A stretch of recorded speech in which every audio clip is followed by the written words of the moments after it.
Welcome to the Essentially You podcast, where we explore the science of happiness and well-being to help coaches and coaching leaders bring out the best in themselves and those they serve. If you're looking for new approaches to serve your clients or looking to create a culture of positivity and well-being in your organization, join me, Mark Mathia, on a journey of discovery and inspiration. Hello and welcome to Essentially You. I'm your host, Mark Mathia, and today we're going to talk about how to maximize our learning experiences by creating what I've called an integration plan and putting our learnings into action. Here's why I chose this topic. I was incredibly blessed to be able to attend what I consider the world's best conference on leadership, the Global Leadership Summit. You know, the Global Leadership Summit is an annual 2-day event that features world-class speakers, experts, and practitioners who share their insights and best practices on leadership. The GLS started in 1995 as a vision to equip and inspire leaders around the world with the motto, "When the leader grows, everyone wins." Have you ever taken a course or read a book or attended a workshop and felt like you learned a lot but struggled to apply what you learned in your work or life? Have you ever felt like you forgot most of what you learned after a few weeks or months? If so, you're not alone. Research shows that most people forget up to 80% of what they learn within 24 hours unless they review and practice it regularly. More often than forgetting what we've learned, I've witnessed many people who can recite quotables, but there's no evidence that they're actually living the meaning. That's why it's not enough just to consume information. Coaches and coaching leaders, we need to integrate our learnings into our existing knowledge and skill base and use it to solve problems and achieve our goals. In other words, that's the point of an integration plan. It helps put our learning into action. Now, for me, what I'm thinking of an integration plan is a simple document that can help us organize and prioritize our learnings and plan how we will apply them to our specific context and situation. Putting our learnings into action and means taking concrete steps to use what we've learned in our work or life and getting feedback and support along the way. By creating an integration plan and putting our leadership into action, we can maximize our learning experience and achieve some of the following benefits. Retain more of what we learn. That's good. We could deepen our understanding and mastery of the topic. That's great. We can improve our performance and our productivity. That's really helpful. We can enhance our confidence and motivation. We can create positive changes and outcomes in our work or our life. So, how do we create this integration plan and turn our learnings into action? In this podcast, I'm going to give you 10 practical ways that we can do that. These are based on the best practices and principles of adult learning, and they're applicable to any type of learning, whether it's formal, informal, online, self-guided, whatever. Okay, 10 ways to do that. Let's start here. First, we need to review our learnings and identify the key takeaways. We need to figure out how to summarize everything that we've learned in our own language. Here's 2 tips to help you. You can use different methods to do this, but write a summary or a reflection in your own words of the speakers you heard or the book you read. Just summarize it, capsulize it, and then get used to it. Here's the second one. Explain what you learned to someone else, like your best friend at work, friend outside of work, or even your mentor. The goal of this step is to consolidate our learning and to make it more memorable and accessible. By reviewing our learnings and identifying the key takeaways, we can also clarify any doubts or confusion that we might have and fill any missing gaps of the information that you might need. Let me give you an example. One of my favorite speakers, Dr. Arthur Brooks, he's a professor and expert on happiness, and he offered this. He said, the habits of happy people. Across the board, the 4 pillars of a happy person: faith, family, friends, at work. He said that faith is important because we need to transcend self and focus on the divine. Stop focusing on ourselves. When we get small, the universe gets large, and that puts us in the best possible position to find joy. Family. He mentioned that 1/6 of us are not talking to someone in our family because of politics. Well, fact is we need family around us, and that's a shame. Friends, he really defined it as we need useless friends, ones that matter as a friend but don't count on us for something, people that you just enjoy being around. And on work, he said, don't over-index on work. Two things that will bring you joy in your work: earning success through merit and being of service to others. Love that. The second one is just simply evaluate your learnings and assess your progress.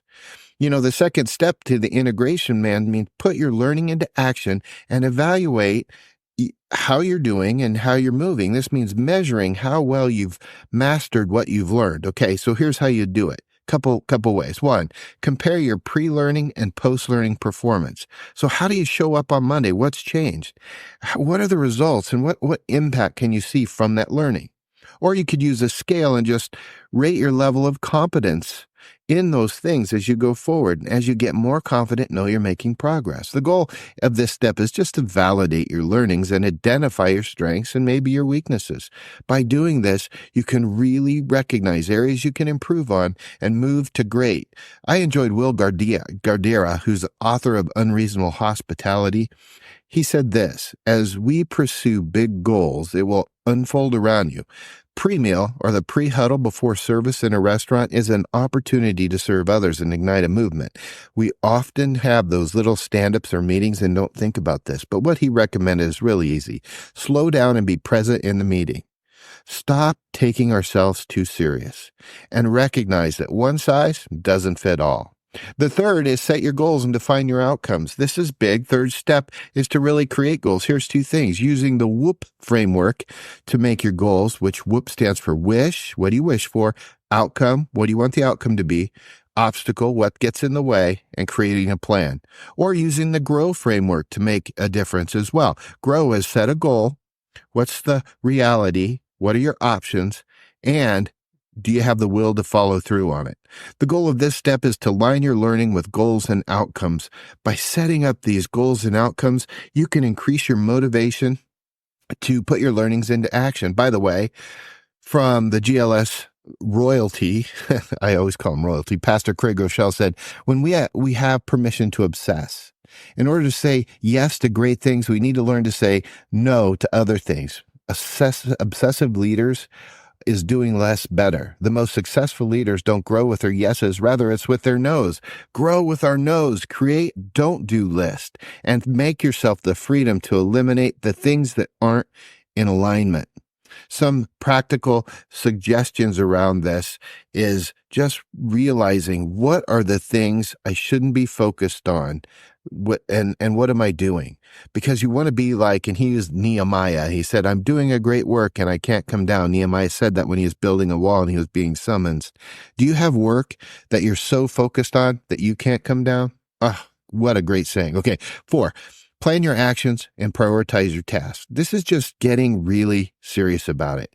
Here's how you can do different methods to kind of plan your actions and prioritize those tasks. The first is the 5W1H framework. This will help you make your actions based on who, what, when, where, why, and how. The second is a technique I use all the time. It's the Pomodoro technique. And all it does is says, use this information, give it a try, but do it in intervals of time. Just set a timer and say, for 1 or 2 sessions, for 25 minutes, I'm going to practice this. Once we start to practice it, then anything is possible. It reminded me of Dan Ololabi, who really pushed us to create a leadership legacy, but he said, who's my legacy, not what is my legacy. You see, your legacy is the gifts given by you. Isn't that a good takeaway from a great speaker? Number 5 is implement your actions and execute on the tasks. You could do this by using the action cycle learning to make your actions based on learning, doing, reflecting, improving. Learning, doing, reflecting, improving. Okay. The second one is use the habit loop, and that's to take your tasks on cue, routine, reward, and craving. Cue, routine, reward, and craving. The goal of this step is to transform your learnings into actions and tasks by implementing your actions, executing on them, and then thinking about them so that you can continue to improve. One of the last that Coach Krasinski, the Duke coach, the USA Olympic team coach, he said that lessons of leadership are some of the most favorite things he's talks about. And he gave the 3 A's of leadership. He says all leaders need to have agility, adaptability, and accountability. agility to pivot and change, mental flexibility, adaptability is not just in technology, but in communication. How do you communicate your message to other people who might not be like you? And accountability. Do what you say you're going to do. How well are you doing there? Number 6. You monitor your actions and track your tasks. Okay, you can do this by using a checklist to make your tasks organized and complete, or you could use a scorecard to make your task evaluated and rewarded. Molly Fletcher, who's a sports agent, taught about dynamic drive. It's just that dynamic drive happens when we do what we do and it changes how we do it. Achievement doesn't bring fulfillment, meaning does. Purpose unlocks drive and drive unlocks purpose. So how clear are you about your meaning and purpose? Number 7, review your actions and evaluate those tasks. Again, I would recommend use this, the PDCA cycle, to make your tasks based on plan, do, check, act. We're hearing this over and over, aren't we? Plan, do, check, act. It's a PDCA model. Using an after-action review, which I do often in AAR, to make sure that the tasks, what we did, and the outcomes, what we gained, is what we hoped they would be. The goal of this step is to improve the application of what we're doing. Okay, friends, this is going really well. Let's go to number 8. Celebrate your achievements and reward yourself. Here's a couple ideas. Using a gratitude journal to make sure you track your achievements, recognize them, and be thankful for them. Or you can use the success story to make your achievements based on what you did, how you did it, and what you learned. So when you achieve something, create a story to share with that. I love story, and it means so much. You know, one of the speakers there was Marcus Buckingham, who I followed for a lot of years, and he taught me this. Love is a predictable behavior. Love is the most powerful force in business, and yet we don't have a strategy for it. Yes, we can design love in, and how is because we need to have a deep and unwavering commitment to the flourishing of other humans. And as coaches and coaching leaders, I know that you do. Number 9 is share your learnings to inspire others. Exactly what I'm doing here today. You know, once you learn something, have a plan or path or process to share it with everyone else. You can use a blog or a podcast or make learning up in a team meeting, but make sure you share what you've learned with other people. Be a river of information, not a dam. Or using the presentation or the webinar, make your learnings based on what you speak, show, and teach. Track how many ideas have you learned from what you just learned in your upcoming talks. The goal is to amplify learning application at this point, to make sure that you get the best out of yourself and others around you. Kendra Hall, who's a professional storyteller, said this: anytime you're stuck in a situation, remind yourself that you're just in the middle of the story. When facing hard times, remember you're just in the middle of a story. And number 10, keep growing and keep learning. It doesn't stop. Once you learn something, you put it into action. You need to create and become and own a lifelong mindset to make your learning based on curiosity, passion, and purpose. Using the 7-20-10 model, you can make your learning based on experience, exposure, and education. Just make sure that you're getting enough time to learn and then put it into action. And that's how we keep learning. Friends, there you have it. 10 ways to create an integration plan and put your learning into action. Don't be that wishy-washy leader who quotes without living. Learn the art of integration and be the kind of leader that people want to follow. Who knows? Maybe next year I'll meet you at the summit.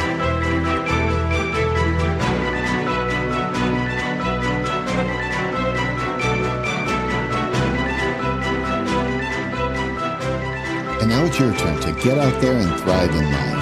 If you've liked what you've learned, would you consider subscribing to this podcast and leaving a review? I'd really appreciate it. And if you have anything you would like addressed, you can reach out to me, Mark Mathia, at mark@markmathia.com. And until next week, I'm cheering for you.